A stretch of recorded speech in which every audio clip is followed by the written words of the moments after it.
neige et des lèvres rouges comme le sang. Peu de temps après, un magnifique bébé est né et ils l'ont appelée Blanche-Neige.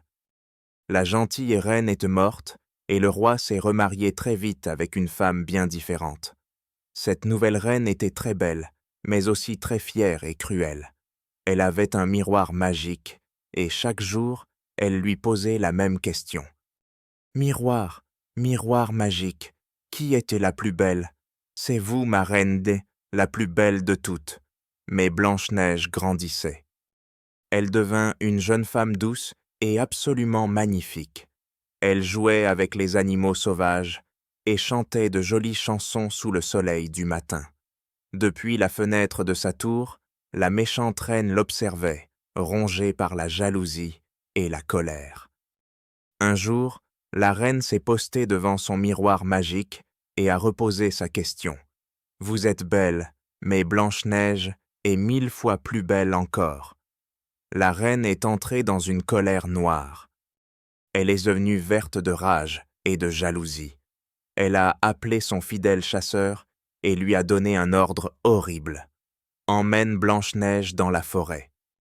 Elle ne doit jamais pouvoir revenir. » Le chasseur a emmené la jeune Blanche-Neige très loin, dans la forêt froide et sombre. Blanche-Neige cueillait de jolies fleurs sauvages, sans se douter du danger qui la menaçait. Il a essayé de lui faire du mal, mais il n'a pas pu. Il avait bien trop bon cœur. « Sauve-toi, pauvre petite. Fuis loin d'ici et ne reviens jamais. » Blanche-Neige s'est enfoncée dans la forêt sauvage, toute seule et terrifiée. Les arbres géants ressemblaient à des monstres effrayants dans l'ombre du soir. Elle a couru sur des pierres pointues et à travers les ronces jusqu'à la nuit. Épuisée, elle s'est assise sur un vieux tronc et a fondu en larmes, complètement perdue dans le noir. Soudain, un petit lapin blanc a surgi des buissons épais. Ensuite, un gentil faon et un écureuil curieux sont venus rejoindre la jeune fille. Touchés par la gentillesse de la princesse, les animaux voulaient l'aider. Ils l'ont guidée à travers la forêt touffue jusqu'à un coin tranquille et sûr pour qu'elle puisse se reposer. Là, elle a découvert un minuscule et adorable cottage, avec une toute petite porte en bois. On aurait dit une maison de poupée nichée sous les racines d'un arbre géant. Elle a frappé à la porte, mais personne n'a répondu. Alors elle est entrée tout doucement. À l'intérieur, tout était minuscule. Une petite table était dressée pour 7 personnes.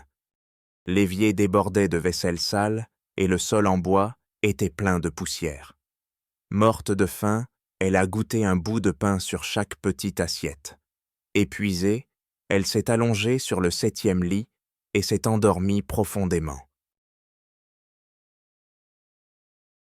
Tout là-haut, dans la montagne, les 7 petits nains travaillaient, durs à creuser. Ils cherchaient des diamants brillants et de l'or toute la journée dans le noir. À 17 heures, l'horloge a sonné. C'était enfin l'heure de rentrer chez eux. « Hi-ho, hi-ho, on rentre du boulot !» Tous ensemble, ils marchaient en chantant une chanson joyeuse. Mais en arrivant, ils ont trouvé leur maison toute différente. Méfiants, ils sont entrés sur la pointe des pieds, leurs pioches à la main, prêts à se défendre. « Regardez, quelqu'un a mangé dans mon assiette. Et quelqu'un a bu dans ma tasse. Il y a quelqu'un dans mon lit. Regardez là-bas. » Ils ont découvert Blanche-Neige. Elle était tellement belle qu'ils ont décidé de la laisser dormir tranquillement. Le matin, Blanche-Neige s'est réveillée, d'abord très effrayée. « N'aie pas peur. Comment tu t'appelles ? Je m'appelle Blanche-Neige. Ma belle-mère veut me faire du mal. Si tu cuisines et fais le ménage pour nous, tu pourras rester ici aussi longtemps que tu veux. » Blanche-Neige était ravie. Elle leur a préparé un super petit déjeuner bien copieux. Profitez-en, les amis. Mais avant tout, elle les a obligés à se laver les mains sales et les petits visages. La maison est toujours resté propre, rempli de fleurs fraîches et qui sentait bon.